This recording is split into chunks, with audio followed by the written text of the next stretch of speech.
education platform.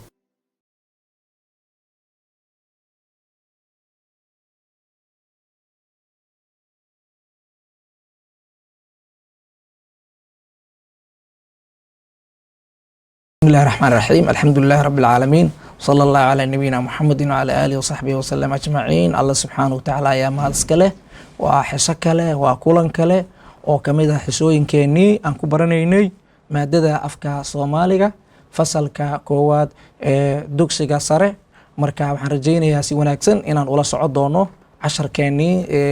29aad ayaan maaragtay aan ku dhex jirnaa. Marka si wanaagsan loola socdo, ha lagu dadaalo, si fiican loo fahmo waxyaalaha oo la isu diray oo qoraalada iyo lagu samaynayo oo dhan si fiican inaad u fahmi doontaan ayaan rajaynayaa. Waa luqadeennii,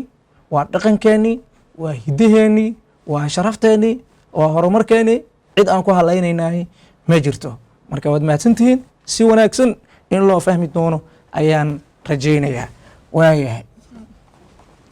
marka waxqabadkii marka waa kana waa waxqabadka afraad. marka waxqabadkan afraad maxaan qabanaynaa mataqaanaa? waxaan qabanaynaa howlihii sidii aan u shaqayn jirnay ayaan maaragtay aan u shaqaynaynaa. waxaan rabnaa waa degmooyin dhowr mar, 2 mar ayaan hadda ka hor soo marnay iyagoo kala nooc ah oo degmooyin caasimad goboleedyo iyo degmooyin kale iyagoo ah. marka waxaan aad u rajaynayaa si wanaagsan inaad kuwana u bara doontaan. waa 18 magaalo oo 18 gobol ee wadankeena laga soo qaaday. marka dhowr mar waxaan la kugu soo celcelinaya oo marba kooxna la kugu keenaya inaan barano oo aan fahamno ayaa laga rabaa. marka dhaqankeena wuxuu ahay waxaan u shaqaynaynay marka hore qoraal baan sameeynaynay maadaama jadwaladu ay dheer yihiin oo hal mar horteena aysan ka wada muuqanaynin. markaan qorno oo nambaro aan wada siino jawaab walba ayaan jawaab walba iyo nambarkeedii markaa aan u noqonaynay. waana fudeed, fasalaad badan uma baahna, waa gobolkii iyo magaaladii ka tirsaneed oo keliya. waayahay marka waxaa idin muuqanaya marka ugu horeydaba inaan marka shaqadii inaan qabanayno waayahay 12 ayaan halkaas ku qornay. waxaan ku xijirnay 17, haddana waxaan ku xijirnay 6 iyo 10 waa jamaame horteeda. haddana safar nooleys waxaan ku hor qornay haddana 5 iyo 10, 8 iyo 10 oo doolow aan ku hor qornay. 4 iyo 10na waa Tayaglow ay magaalada caanka ee Tayaglow. 3 iyo 10na waxaan ku hor qornay Shalaambood maxaa la yiraahdaa. 5na waxaan maaragtay maya waxa ka horeeyo Buurane oo aan ku hor qornay 1 iyo 10. waayahay jadwalka qaybtiisa kale ayaan maaragtay aan soo saarnay. haddana marka 2 ayaan maaragtay waxaan ku hor qornay meesha la yiraahdo kala baydh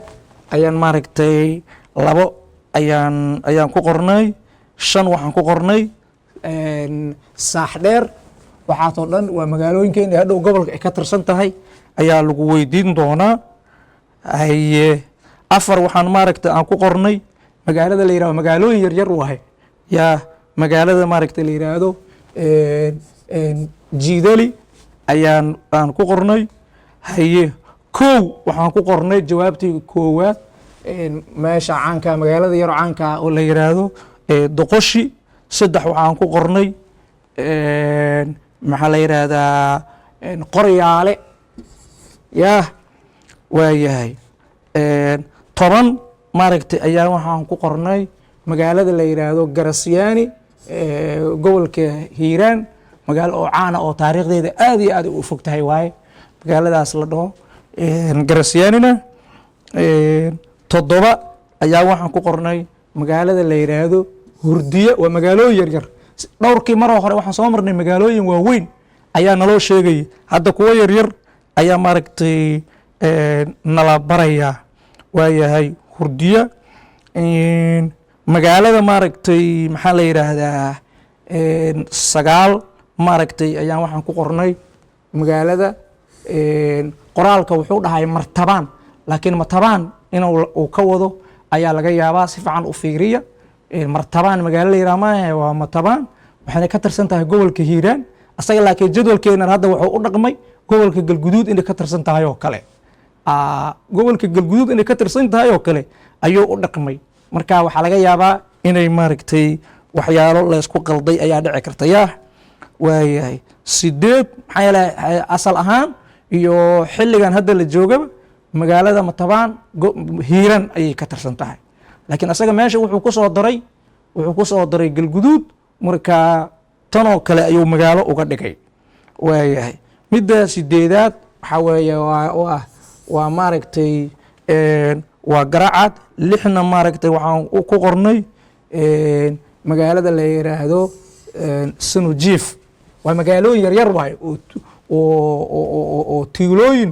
oo maaragtay oo kaleeto ah marka dhammaan intaasna saas ayaan uga shaqaynay magaalo walba iyo maxaa la yiraahdaa iyo gobolka ay ka tirsan tahay ayaa marka halkaas waadix adiga kuugu ah bas kaliya inaad akhrido numberkan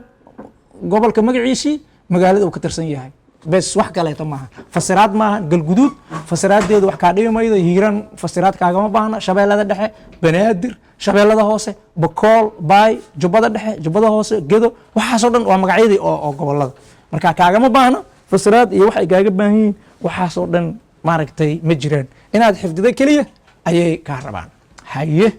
waxqabadka shanaad fiiri waa waxqabadyadii ugu xiisaha badnaa oo casharkana lafdhabarka u ahay mar walbo waa mahmahyooyinkii marka si wanaagsan maaragtay inaad u fahamto laga maarmaan waayo mahmahada waxaan dhahnay mar walba ujeedooyin ayaa loo adeegsadaa waxaa loo adeegsadaa sida daliilada oo diiniga ah markii la dhaho waxaasi waa xalaal ama waxaasi xalaal ma ahan ama waxaasi waa wanaagsan yihiin ama waxaasi waa wanaagsan yihiin soo daliilo diiniya aayado iyo xadiisi lama keeno soomaalida mahmahada waxay u adeegsan jireen mawaaqifta iyo hadba goobta la taagan yahay iyo hadalku sida uu u dhacayo waayahay waxa aan isu qaybinaynaa marka 4 kooxood oo mid waliba ay dulucda mahmahda la siiyo ka soo qorayso dhowr dhacdo oo loo adeegsan karo kadibna waxa aan ka akhrinaynaa fasalka hortiisa si looga wada faa'iidaysto marka muujadido fasalka group ayaa laga dhigayaa qolo walba mahmahayooyinkan maaragtay ayay qaadanayaan oo la siinaya qolo walba ay markaa waxay kasoo diyaarinayaan warbixin iyo dhacdo iyo mahmahdu meelay munaasab ku tahay ayay kasoo diyaarinaysaa fasalka hortiisa ayaa markaa laga wada akhrinayaa si dadka oo dhan ay uga wada faa'iidaystaan ma fahmino marka mahmahayooyinkan mar waxaa la samayn karaa groupka oo dhan waa la wada siina marna waxaa la samayn karaa groupka loo qaybina groupka koowaad groupka labaad yacni kooxda koowaad kooxda labaad kooxda saddexaad ayaa loo qaybinayaa markaasay inta soo sharxaan oo munaasabad u soo sameeyaan iyo sabab mahmahda ayay markaas kadib fasalkay ka hor akhrinayaan waxa ugu muhiimsan marka fiiri mahmahda koowaad marka fiiri balaayo intay kaa maqan tahay cid kale bay ku foogan tahay balaayo intay kaa maqan tahay adiga intaad nabad qabto oo aad faraxsan tahay oo balaayadu ay kaa maqan tahay cid kale bay ku foogan tahay cid kale ayay ku maqan tahay cid kale ayay ku maqan tahay marka saas waayo marka Allah subxaanahu wa tacaala hadduu nabadgelyo ku siiyo hadduu caafimaad ku siiyo hadduu wanaag ku siiyo ilaahay ka bari inuu maaragtay kuu sii daa'imo kuu sii joogteeyo dhibaato ayna ku soo gaarin maxaa yeelay balaayada adiga kaa maqan cid kale ayay haysataa midda oo mahmahda kaleeto fiiri mahmahda labaad mahmahdana iyadana maxay leedahay bidaari sibiq bay kugu gashaa soomaalida aad iyo aad ayay mahmahdan soomaalidu ay u yaqaanaan bidaaro sibiq bay kugu gashaa bidaarta waa taqaaniin waa timihii oo madaxa ka buuba ama qayb ka mida maaragtay ka dhammaada oo ka yaraada madaxii oo meelo banbanaan ay ka soo baxdo bidaar waa taqaaniin marka waxaa la yidhi bidaari sibiq bay kugu gashaa tartiib adigoon malaynayn si aadan u malaynayn ayay maaragtay ay bidaartu ay kugu geleen ma jirto qof hal mar intuu cawado maaragtay uu meel seexdo ya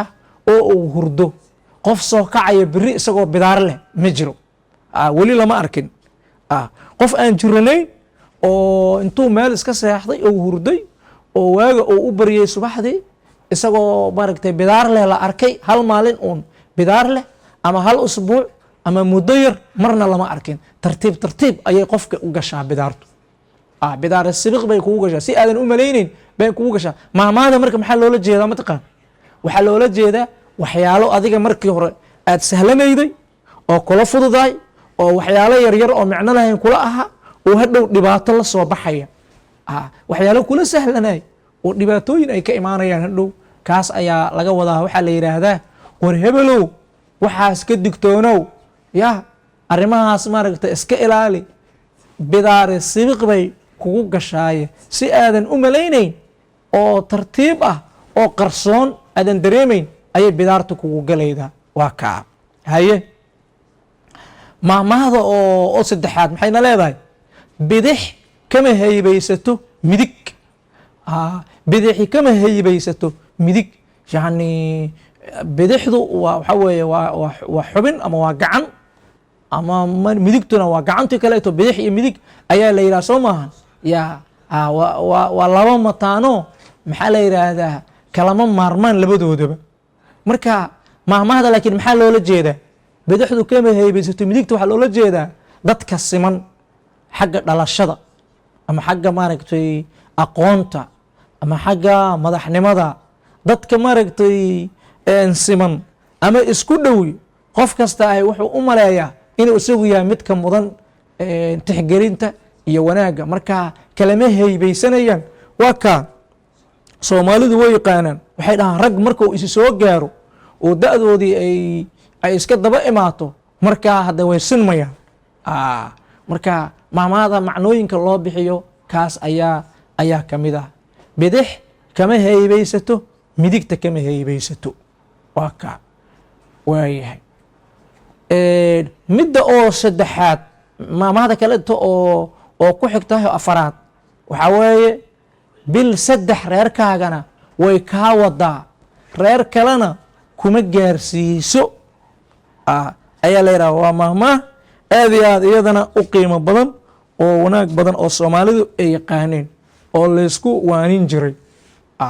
waa laysku waani jiray maxaa la dhihi jiray waxaa la dhihi jiray bil yani bisha waa dayaxa bil saddex reerkaaga bil saddex ah waay yani bil saddex ah oo ayada dhan habeenkii saddexaade iftiinkeedu waa yaryahay xoogaa soo maha markii maqribkii la gaaraba waa iftiime laakiin goordha way dhacee mugdiya imaanayo soomaalida marka waxay dhahaan bil saddex ah reerkaaga way kaa wadaa waxaad isdhehaysaa dayaxaa jiree soco oo meel aad safarkii iyo baadiyo iyo inaad habeenkii aadaa laga yaaba marka reerkaaga way kaa wadaa reer kalena kuma gaarsiinayso waa ay dhace inta aad sii socoto mugdi ayaa marka kaa horeeya maxaa laga wadaa maahmaada mataqaanaa waxaa laga wadaa qof maaragtay aan waxba kuu taraynin waxba aan kuu qaban doonin oo isagaba karti aan lahayn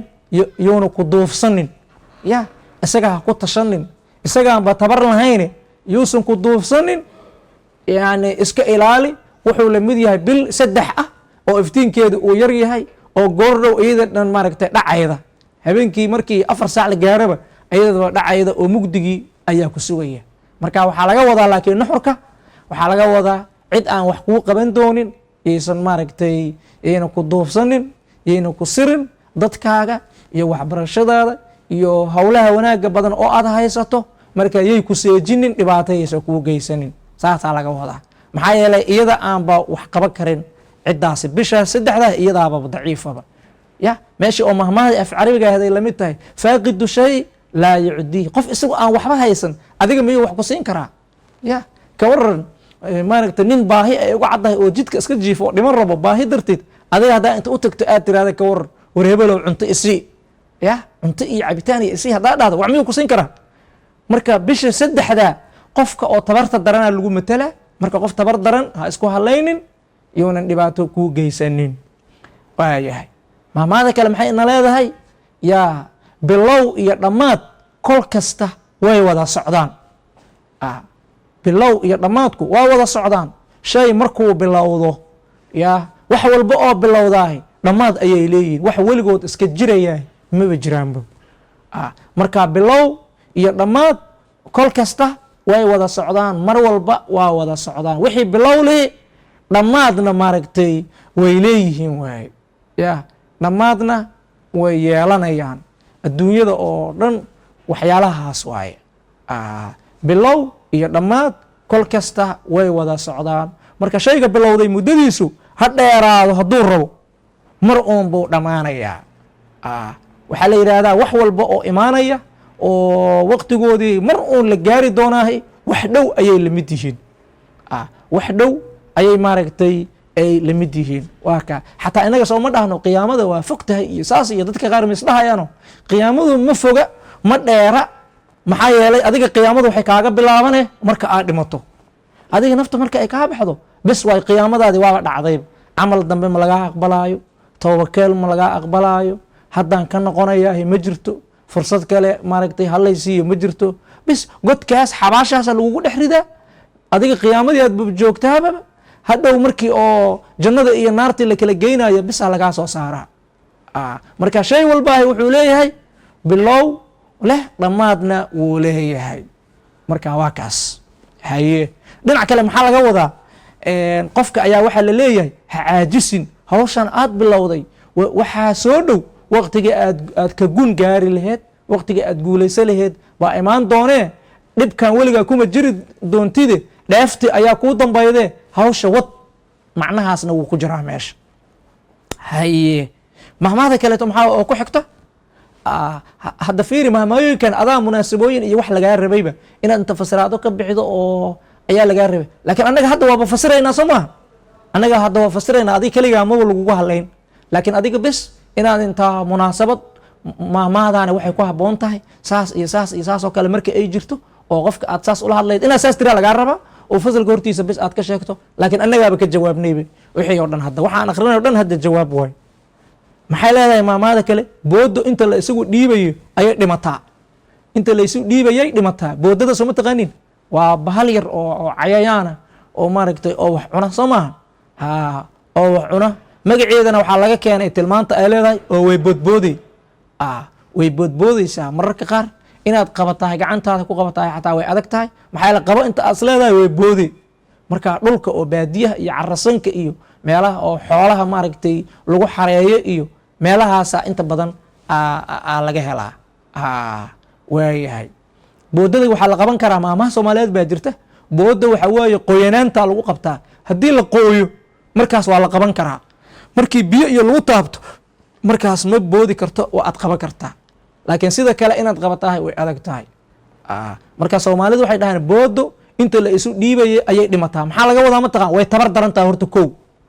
tabar maaragtay ma laha marka inta qof gacanta uu ku soo qabto farta oo qof kale oo u dhiibayo iyadu waaba silacday waaba dhimanayaba intaas tabar ma laha gacanta lagu soo qabto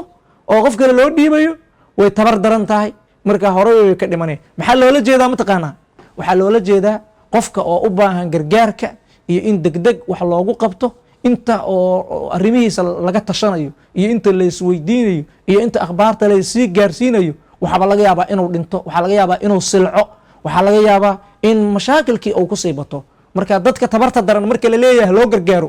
mahmaadan la keenaa waxaa la yidhahdaa boodo inta la isugu dhiibayo ayay dhimataa masalan ba qof u baahan gargaar degdega oo dhaawac uu soo gaaray ka waran haddii aan dhahno haddii aan la kulanno sida hadda dhacdo oo kale yaa haddii qofkaas oo dhiig baxaya oo dhiig uu ka qulqulayo aan la kulanno haddaan dhahna ka waran taleefanaan diraynaa dadkiis baan raadinaynaa aabihiis iyo hooyadiis iyo walaalihiis iyo adeeryaalkiis iyo ayaan raadinaynaa oo waa ogeysiinaynaa marka ha imaadeen dhiig ha u shubeen intaas haddaan iska dhahna ka waran inuu dhinto ma laga yaabo dhaqsaba inuu hore ka dhimanayo aaba dhici karta ya markaasoo kale maxaa la rabaa in oo wax loo qabto marka ugu horeeyo oo la badbaadiyo oo dhiig la siiyo oo wixii loo qaba lahay dhan loo qabto dhakhaatiirta ay maaragtay ay u dadaalaan oo wax ay u qabtaan markaas kadib dadkiisi ha imaadeen wixii laga rabo oo qarashoo la weydiisanayo ha la weydiisto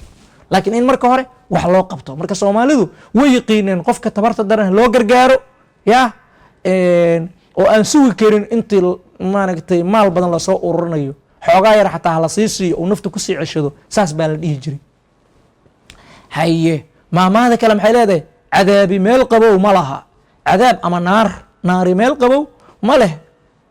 naarta waxa weeye ilaahay naga nabadgeliya waa khatar waaye, dhibaatooyin badan bay leedahay, dadka oo alla caasi ayuu alla ugu talagalay. marka waana dee abaalkooda ilaahay maaragtay addoomankiisa inuu iska cadaabo ma rabo, iyagaa amarkiisii khilaafay, allihii dhammaayo abuuray oo risiq siiyey oo adduunyadan keenay oo wax walba